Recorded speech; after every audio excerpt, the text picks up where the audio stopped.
Is there we asked this question on air, with a lead of 270, late on day 2 or 3, whenever, is there a batter in world cricket you'd least like to see walk out to the crease than Kane Williamson? Who's going to be walking out tomorrow as well with 50? I mean, Harry Brook and the form he's in at this moment in time, Joe Root are 2 in this game, but no, I think when you...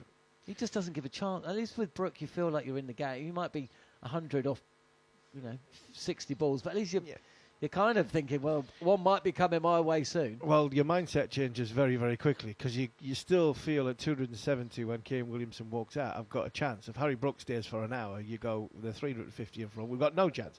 And I think that's the difference, the style of player.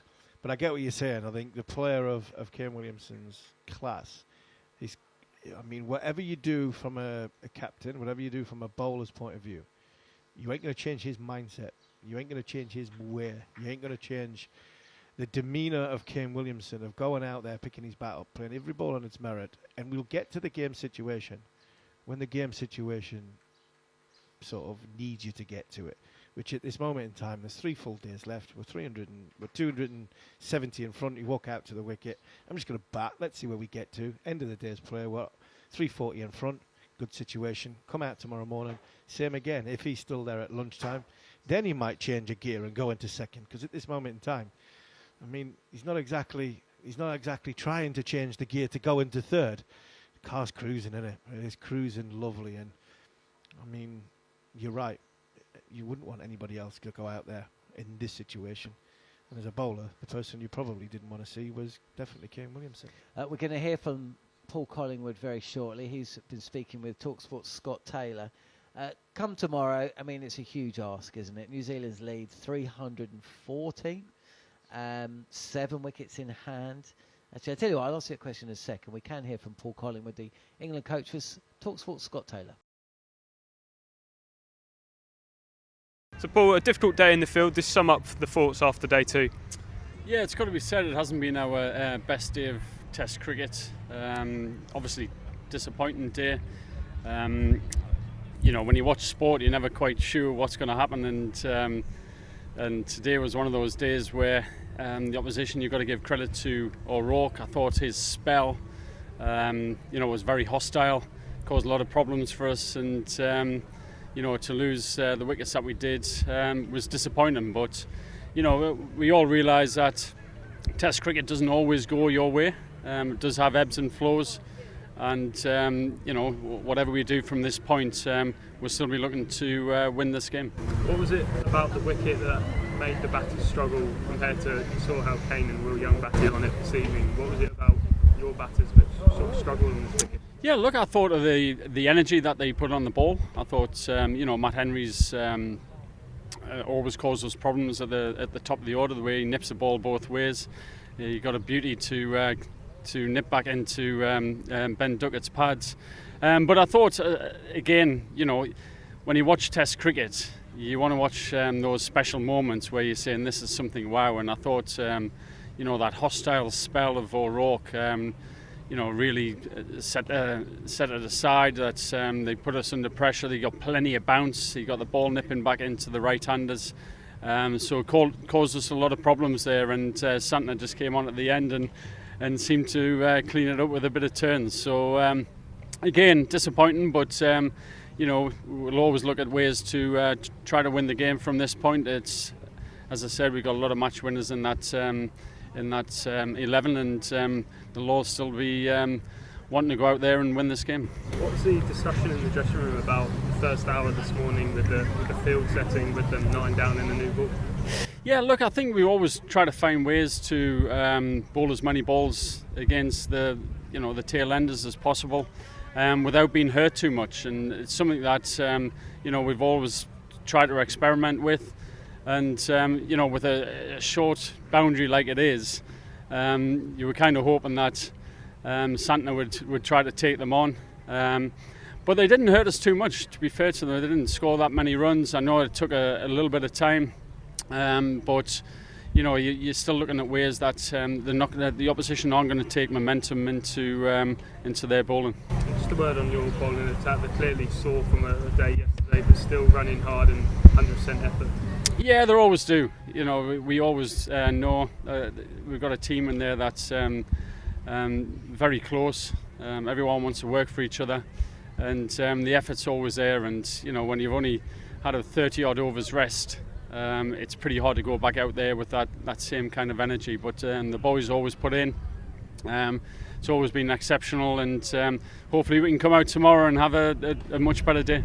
I know the special thing about this team is that they'll always believe and they'll always keep going, but is there a sort of target you look at tomorrow and think anything over that? Then not at all. I think it's kind of exciting in many ways that we're so far behind the game, but still have that belief that something special can be done. These guys have broken records in the past, and you know, I think the one thing about this ground, if there was a ground that you could go out there and you know, break a huge record, then the size of this ground, the way the outfield is, anything's achievable. But yeah, we certainly need a better day tomorrow.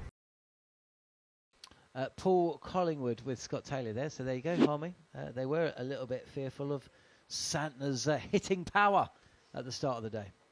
Yeah, no, I mean, Collie speaks honestly. He's always quite honest when he does interview. Give credit where credit was due, which was right to O'Rourke. Like I said before, you're not whichever way you go at tail enders, and it takes either a long time or you go around a park. That means you've took the wrong option. There's no right or wrong way to go on that front. And you know, they're right. They believe. This group does believe. Brendan, he prides himself, and so does Ben, on a when you walk into a ground and you look at the team that's in the field, and they're chasing everything, they're harrying everything, you don't know which team's on top or not. And I think that's the beauty about this group and the togetherness about this group. I think they would have been strained because bowlers have only had 35 overs off. But when it comes to it, even if England have to go and chase 480, close to 500, I mean, they'll have a good crack at it. Whether they get there, I mean, it's a long shot. I've said it many, many times before. You know, the record books are there to be broken. And if anybody's going to chase a big score in world cricket, this is the team. I'd love to be able to commentate on that. Let's hear from the man that took both openers' wickets and then came back to take a couple more. Matt Henry speaking with Daniel McCarty. The wise commentators at the beginning of the day might have thought a lead of 340 on the cards for England. You flipped it on its head. How have you done it today?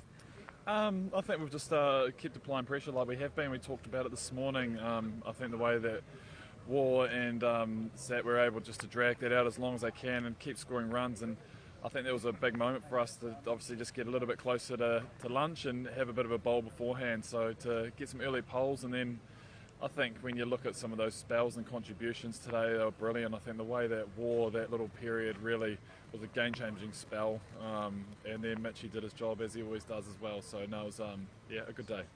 Bowling and partnership so important. It seemed like you were able to, to threaten at both ends. Yeah, exactly. It's something we've probably been doing a little bit, and it's nice when a bit of luck goes your way as well. So I think the guys were awesome. We talked about that being relentless in partnerships, and like I said, when you have someone like War come in and having a spell, he's been bowling brilliant this whole series without any luck, and today it turned in his favour today, but he's well deserved, and he's world class. And high up in our commentary position, it looked menacing, it looked fast, some good players looked like they weren't enjoying it. What stood out in that fiery spell from Will O'Rourke? Yeah, he's a special guy to have in your side, I think, when you've got that height, but I think it's probably the character he has, always wanting the ball, and the way he kind of steps up to the plate and wants to change the match, and I think he's threatened this whole series.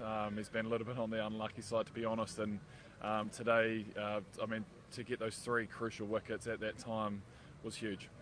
And with the bat too, that partnership for over an hour with Mitchell Sant is really important. Were you surprised by their tactics? They seemingly pushed the field back and they absorbed pressure and sort of milked it quite nicely. Yeah, well, I think for us it was the ability to just take it a little bit deeper. Obviously, a little more time you can just put in the feet, and hopefully we can do that again tomorrow. Matt Henry speaking with Daniel McCarty. Okay, Anton, you know this ground better than most. 340 lead for New Zealand. What score would New Zealand have to set England for there to be no nerves whatsoever that England can chase it down?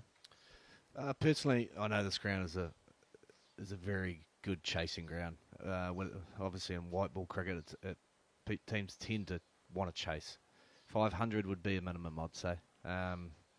Especially with the history and the previous scores that England have put on the board against different nations. You know, you're looking 600-700 at times, and this ground won't be a match for any of the English batsmen in terms of size. So the one thing England will have to do well is they'll have to take the New Zealand bowlers deep into their spells. They won't be able to win it in the first session, but you know, if they can limit the damage and tick along nicely, when they get Southey, O'Rourke and Henry into their third spells of the days, that's when they can really tee off and try and push the game as quickly as they can. So I would say minimum 500, and they'll probably even look to push past that. If they bat LT, they'll go past 500. Harmy, I suppose, get rid of Kane and Ravindra early. We know that the lower order for New Zealand doesn't always fire. It's incredible to say England will still actually feel they can win this game. Yeah, they'll still have a go at it. They'll have a red hot crack. I think once they get past 450, they've got too many. I mean, yes, the big score on ground. I think psychologically, 450, the mental energy that they've used in this series so far, the exhaustion that a lot of these players look in at this moment in time. I mean, it's going to be a hefty chase, whatever it is. So from that, I think once they get to 450, I think that's too many.